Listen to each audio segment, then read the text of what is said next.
communautaire qui bouillonne à toute heure, de jour comme de nuit. Ici, les cultures se croisent sans cesse.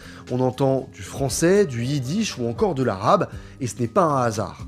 Depuis près d'un siècle, Belleville accueille ceux qui fuient la guerre ou la pauvreté. D'abord des pays de l'Est dans les années 20 à 30, puis d'Afrique du Nord dans les années 50 à 70. C'est ça l'âme de Belleville, un carrefour dense, parfois rude, mais solidaire. Un endroit où l'on apprend tôt que pour survivre, il faut ruser. C'est dans ce décor brut, où la débrouille est un art de vivre, que Mardochée Mouli grandit. Et pourtant, Marco ne naît pas à Paris, mais à plus de 1500 km de là, en Tunisie. C'était en 1965, la date exacte, on la connaît pas.